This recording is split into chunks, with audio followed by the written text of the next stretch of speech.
Bonsoir à tous, très heureuse de vous retrouver en ce début de semaine. Voici les grands titres que nous développerons dans ce journal.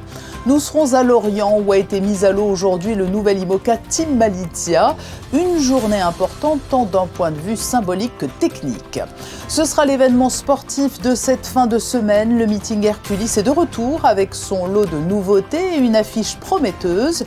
Nous serons dans ce journal avec le nouveau directeur de l'épreuve, Frédéric Chocard. Nous vous emmènerons également dans la caravane du Tour. L'une de nos équipes a sillonné hier les routes de la Grande Boucle à bord de l'un des véhicules aux couleurs du départ de la Vuelta qui aura lieu à Monaco en août. Il est plus petit, ressemble à une carte bancaire. Le permis de conduire nouveau format est officiellement délivré depuis aujourd'hui. Nous vous le présenterons et puis nous pousserons les portes de l'Hôtel de France, rue de la Turbie, un établissement qui a été entièrement rénové et repris par 3 amis. Mais pour débuter ce journal, le nouveau visage du coach de l'AS Monaco FC. Son nom était évoqué depuis un mois. Alors que le club de football monégasque reprenait aujourd'hui, Filipe Luis a été officiellement présenté et il est arrivé avec un message pour les supporters. Nous l'écoutons. I'm the kind of coach who likes to give message to the fans, but on the pitch. So I hope that you feel represented by the way we play inside the pitch. I hope we can give you wins and joy, and you feel connected with us. We need your support and all the games, home and away. So please be with us and hope to see you soon. Dage Monaco. Les premiers mots de Filipe Luis pour les supporters de Monaco. Des tests médicaux vont maintenant marquer la reprise de l'AS Monaco FC, ainsi que des entraînements et des matchs amicaux, dont un d'ores et déjà annoncé. Ce sera le 9 août à Liverpool. Une autre présentation officielle, elle a eu lieu à Lorient cette fois, ce matin. Le nouvel IMOCA de la Team Malizia a été mis à l'eau en tout début de matinée. Un événement toujours très émouvant d'un point de vue symbolique, mais qui va permettre également jusqu'à demain de vérifier les qualités techniques de l'embarcation. À Lorient, le reportage de Gaëtan Lebrun et Lionel Bernardi. Dès 7h30 ce matin sur le port de Lorient, le nouveau monocoque IMOCA de Boris Herman a vécu son tout premier contact avec la mer. Le résultat de 85 000 heures de travail, soit 2 années de conception et de construction pour toute la team Malizia. À peine sorti du chantier, le nouvel IMOCA a rejoint le quai Papin pour une nouvelle étape tout aussi spectaculaire, le montage du mât de 27 mètres, une opération de haute précision menée au millimètre par les techniciens. Conçu pour être performant dans toutes les conditions, Malizia 4 est le fruit d'un travail commun entre plusieurs équipes de la classe IMOCA.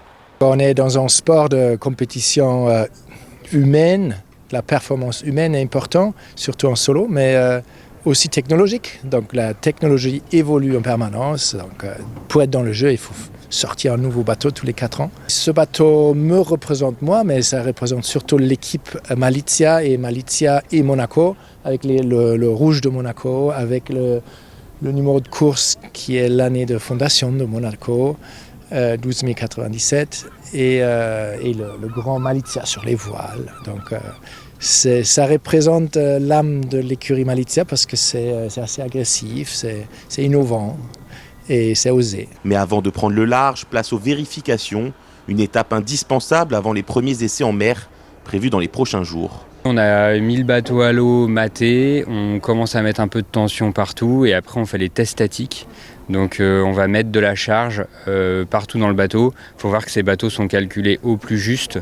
Donc pour être sûr qu'il n'y ait pas une erreur dans la fabrication ou une erreur dans les choix de matériaux, on va mettre un peu de tension partout sur les cadènes.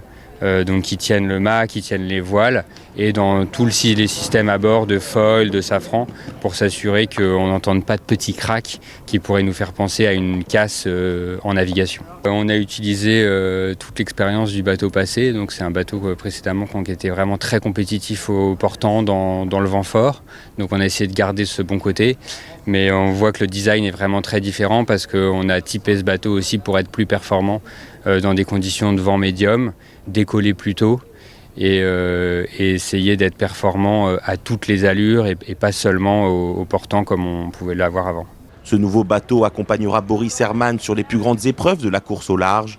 l'Ocean Race Atlantique dès le mois de septembre, la Route du Rhum en novembre, puis The Ocean Race Monde en janvier 2027, avec bien sûr en ligne de mire le Vendée Globe. Le prochain Vendée Globe, c'est un peu à la fin du cycle pour nous avec ce bateau, en hiver 28-29. D'ici là, on a 6 courses transatlantiques et le Tour du Monde Ocean Race et plein d'autres aventures à venir avant le Vendée Globe. Et le Vendée Globe, ça va être un peu le but ultime à la fin, après avoir éprouvé le bateau dans plein d'autres occasions. Comme les précédents bateaux, ce nouvel IMOCA embarquera également un laboratoire scientifique capable de mesurer le CO2, la température et la salinité des océans. Une manière de mettre la technologie au service de la performance, mais aussi de la recherche scientifique et de la protection des océans. Les meilleurs athlètes du monde ont rendez-vous vendredi à Monaco pour une nouvelle édition du meeting Hercules, l'un des plus prestigieux meetings d'athlétisme au monde. Un plateau exceptionnel, des performances attendues de très haut niveau et une ambiance qui promet d'être au rendez-vous.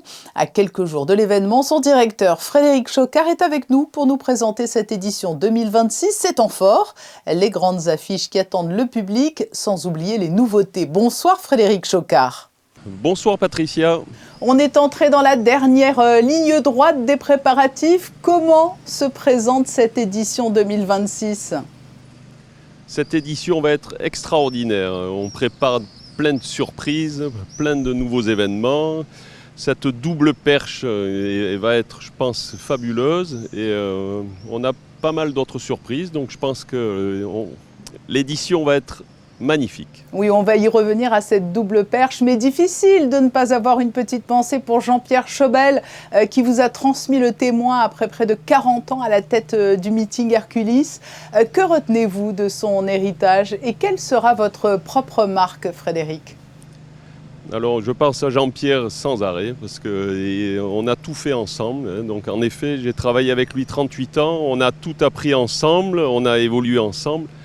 Je l'ai vu encore ce matin et on s'est fait des grosses bises. Il est de tout cœur avec nous.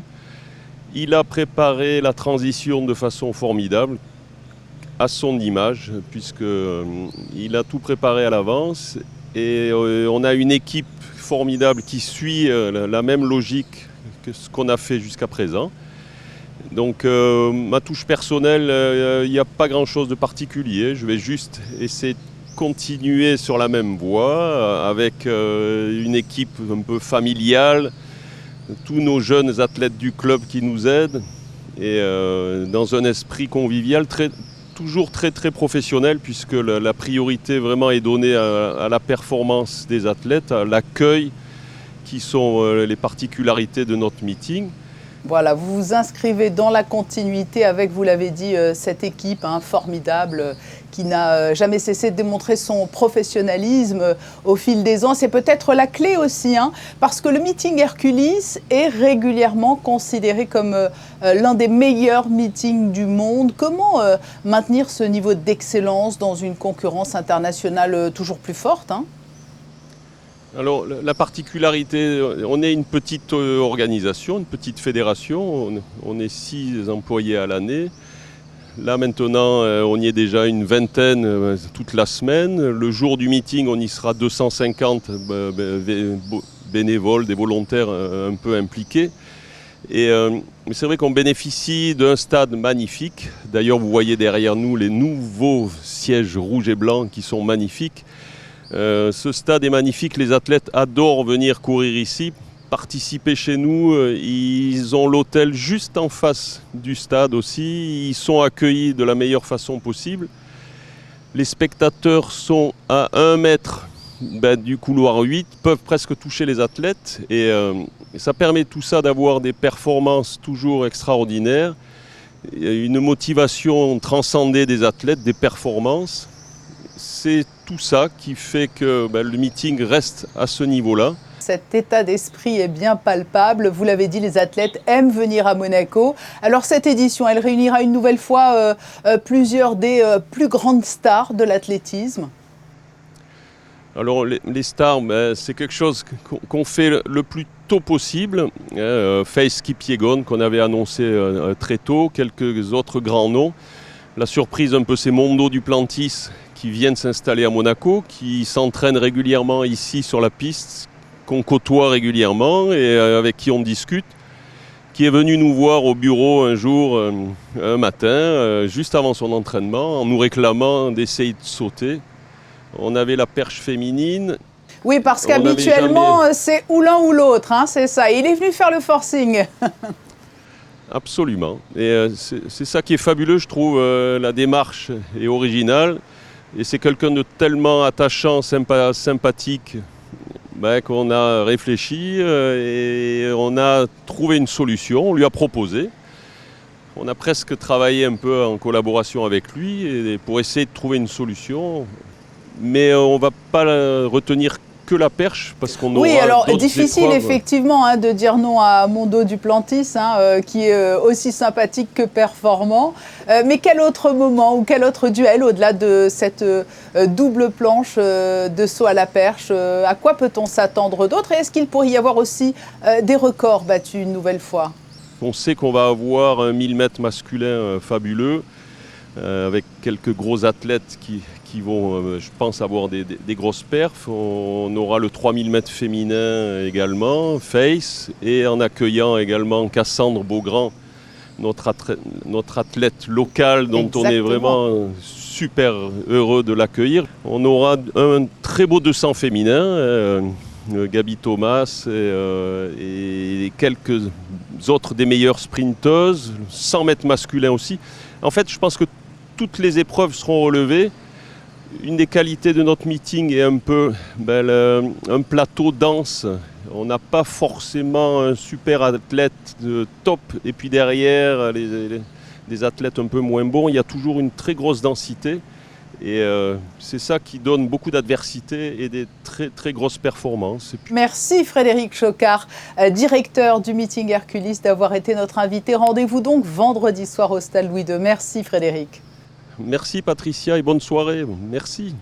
C'est sur les routes espagnoles qu'a débuté ce week-end la Grande Boucle 2026. Le départ a été donné de Barcelone samedi et cette année, 3 véhicules aux couleurs de Monaco ont intégré la caravane du Tour. Il s'agit de rappeler que le grand départ de la Vuelta aura lieu cette année à Monaco le 22 août. Christophe Pacaud et Julien Laugier se sont glissés dans l'une de ces 3 voitures. Voici leur reportage. Bienvenue sur la route du Tour de France. C'est sa fameuse caravane, distribution de produits, de goodies, de flyers. Vous allez tout savoir aujourd'hui puisque Monaco est à l'intérieur de la caravane en vue de la Vuelta. Dans moins de 2 mois maintenant à Monaco, 3 véhicules ont été intégrés à cette fameuse caravane publicitaire qui débute toujours sur la route par la présence du LCL.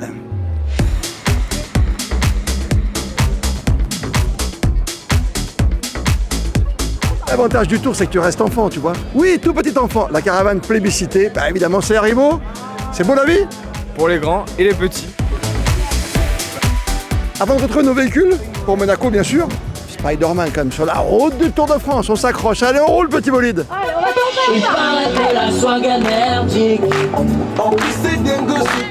Il faut un échauffement avant de prendre la route, parce qu'on va prendre la route avec Bart, je vous le présente. Exactement, vous serez dans la voiture numéro 3, donc on pourra suivre justement les 2 véhicules, à la fois l'animateur et le speaker. C'est les garçons qui conduisent, c'est les filles qui distribuent? C'est un peu ça, les garçons conduisent et nous on distribue avec Léna, les petits flyers. Comment ça se passe le matin? C'est bien, on arrive, on fait notre petit ménage pour rendre les voitures brillantes. Toi, t'as voulu faire speaker? Et j'ai voulu faire speaker, on m'a proposé, et c'est vraiment une expérience incroyable à vivre. Là, je me rends compte en la vivant, mais c'est fou.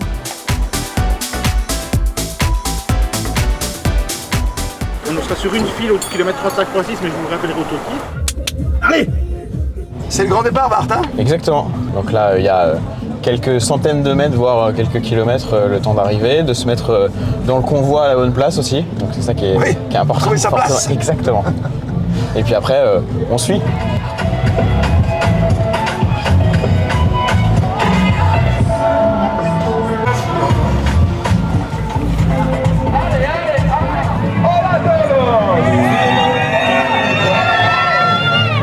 Kilomètre 30, de plus en plus de Justement, on approche du port de mer.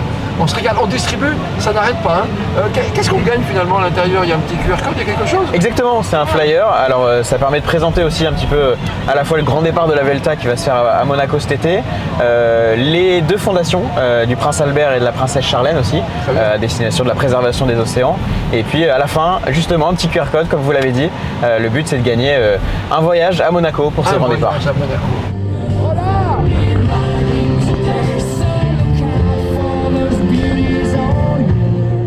Dernier kilomètre, Marthe. Exactement. C'était extraordinaire aujourd'hui. Ah là, franchement, on arrive dans les derniers hectomètres, c'est là où il y a le plus de monde, mais on a eu du monde comme ça sur les routes tout au long de la journée et avec un super temps, donc franchement... Regardez ça, on salue tout le monde là qui passe encore là. La même chose, la pista, c'est Monaco et la Augusto.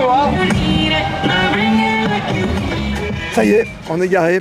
On est fatigué quand même, parce que la route était longue, mais pas plus que ces demoiselles, les distributrices. Vous voyez, le petit flyer, c'était ça, avec le cadeau à l'intérieur pour venir à Monaco pour le départ de la Vuelta. Comment ça s'est passé, Anita, aujourd'hui, la distribution? Ça s'est très bien passé, on a eu beaucoup de chance, les paysages étaient magnifiques au bord de l'eau, je pense que vous avez vu.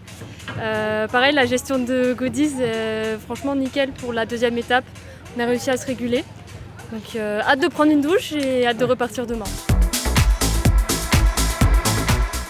La nouvelle session de l'Académie de la mer a débuté à la fin du mois de juin. Au-delà des échanges et conférences qui se déroulent dans ce cadre, une exposition photo est également présentée en partenariat avec la Fondation Prince Albert II. Elle met en lumière les oiseaux de mer, véritables témoins de l'état des océans. Vanessa Dessy nous l'a fait découvrir et les images sont signées Thomas Deus. Les oiseaux de mer s'invitent sur les murs du restaurant L'Aurore à Monacoville, une exposition photographique qui met en lumière ces sentinelles des océans à travers des clichés saisissants.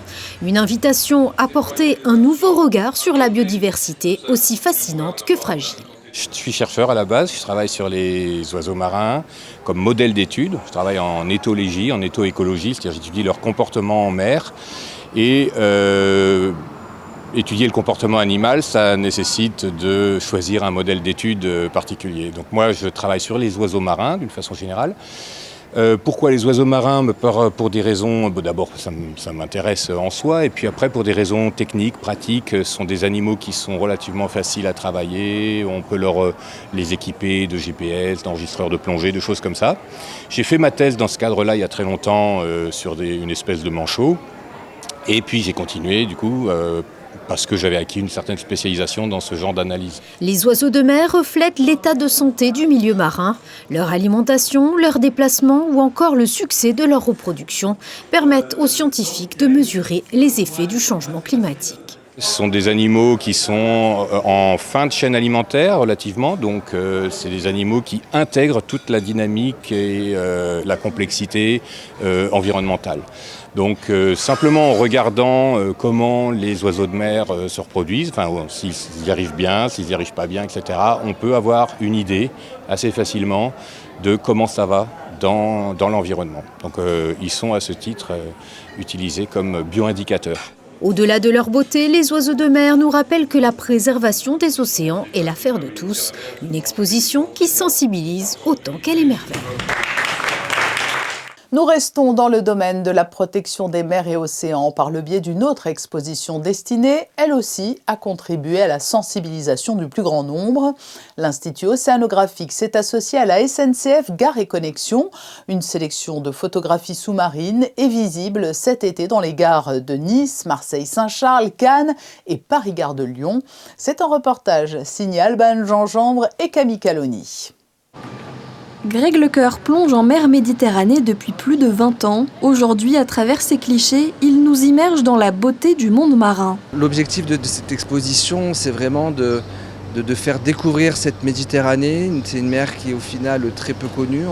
On a tendance à y penser de manière assez négative, comme quoi c'est une mer plutôt polluée, une mer sans vie, alors que nous, plongeurs, on peut vraiment témoigner que c'est une mer qui est très vivante. Toute la biodiversité qu'on va trouver à l'autre bout du monde, on l'a chez nous en Méditerranée, c'est un des plus grands hotspots de biodiversité. Et forcément, on est très nombreux à vivre autour du bassin méditerranéen, donc il y a d'énormes pressions sur la Méditerranée. Donc l'idée, c'était de montrer toutes ces pressions, mais aussi que la Méditerranée était bien vivante et qu'il y avait encore beaucoup de choses à protéger. Visible dans les gares de Nice, Marseille, Saint-Charles, Cannes et Paris-Gare de Lyon pour toucher un public plus large, les photographies sont aussi installées à l'Institut océanographique. Méditerranée, un joyau fragile, c'est le titre de cette exposition qui invite à une réflexion sur la protection de notre environnement bleu. Ça nous permet de sensibiliser des millions de personnes. À la Méditerranée, on a cette image de carte postale aujourd'hui. Lorsque les gens vont voyager, vont aller vers le sud de la France pour les vacances. On va essayer de leur montrer la beauté de la Méditerranée, mais aussi sa fragilité, en quoi aujourd'hui c'est un hotspot de la biodiversité et comment on peut la préserver et la protéger. Une action de sensibilisation qui entre dans l'objectif international visant à protéger 30% des terres et des océans d'ici 2030. Les photos seront exposées en gare jusqu'à la fin du mois d'août et à l'Institut océanographique jusqu'aux vacances de la Toussaint. Le format du permis de conduire change à partir d'aujourd'hui et passe du format papier au format carte bancaire. Plus pratique à utiliser au quotidien, plus sécurisé, plus résistant et conforme aux standards internationaux. Ce nouveau modèle remplacera progressivement le permis actuel qui restera valide pendant plusieurs années. Les deux formats cohabiteront durant cette période transitoire. Ce déploiement est mis en place par le service des titres de circulation. Je vous propose d'écouter son directeur Bertrand Vanzo. Il y avait une demande, puis on voit bien que dans tous les pays autour de nous, ils sont tous passés à ce format-là. Et donc il y a une volonté de sécuriser également le titre. Ce qu'on va trouver, c'est effectivement toutes les informations qui sont sur le permis. On va le retrouver également dans ce qu'on peut appeler un CEV, donc un certificat électronique virtuel, qui contient toutes les informations qui vont se retrouver sur le permis pour une lecture, si on le souhaite, un peu plus numérique. L'usager va pouvoir le changer comme il le souhaite, parce qu'il y a effectivement les permis qui arrivent à expiration qu'il va falloir renouveler. Mais si un usager souhaite volontairement changer de format, puisque justement il voudrait passer à un format plus petit, il peut effectivement venir, donc soit sur rendez-vous, mais on va le conseiller de passer par la démarche en ligne qui ouvre dès aujourd'hui pour qu'on puisse imprimer le titre. Et l'usager pourra alors récupérer son permis 72 heures après. Nous vous proposons à présent un focus sur le renouveau d'un hôtel intimiste situé dans le quartier de la Condamine. En 2025, 3 amis associés n'ont pas hésité à saisir cette opportunité.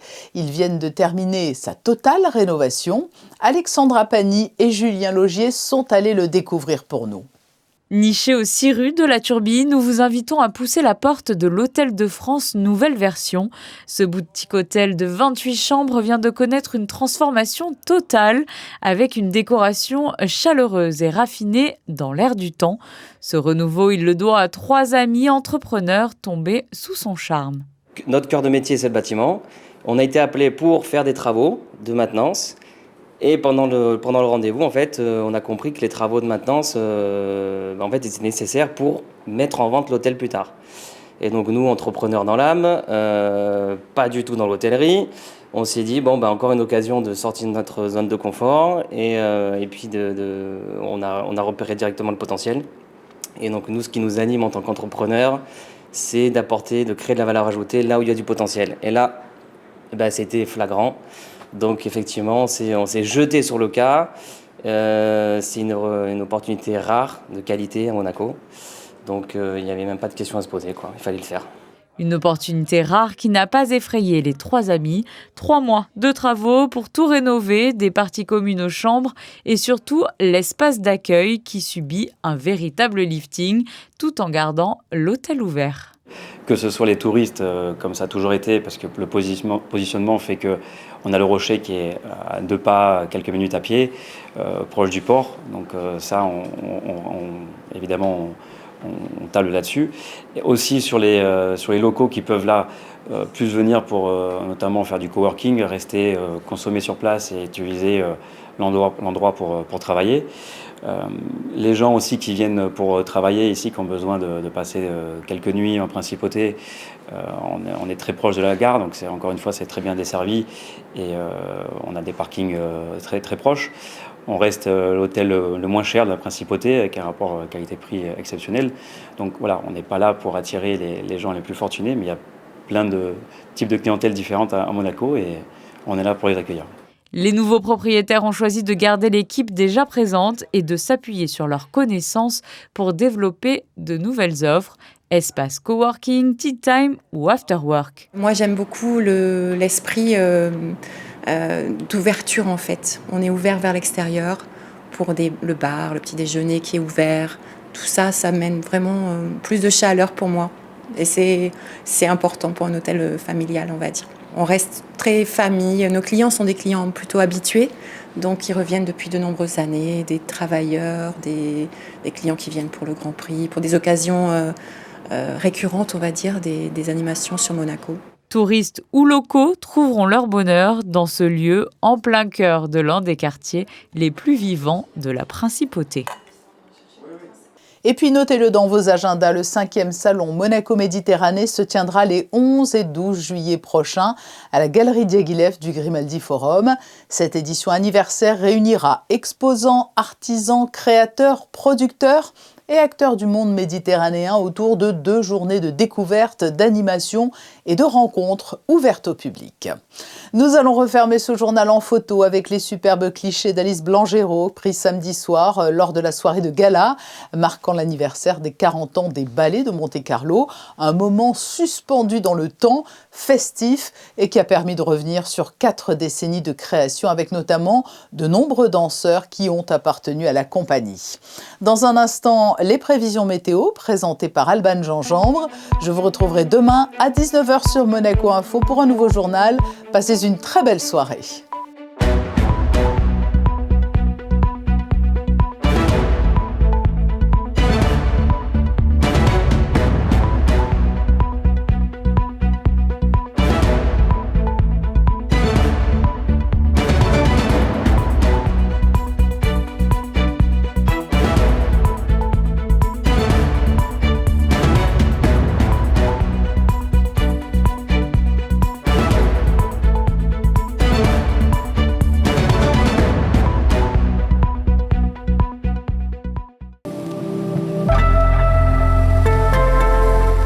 Bonsoir à tous. Cette semaine, Monaco sera à nouveau touché par une vague de chaleur. Le mercure va grimper progressivement dans les jours qui viennent. Demain, nous aurons un beau temps, peu nuageux avec des températures comprises entre 23 et 29 degrés. L'indice UV reste élevé, soyez prudents et protégez-vous face au soleil. Évitez les expositions prolongées et hydratez-vous. Et demain, mardi 7 juillet, nous fêterons les Raoul.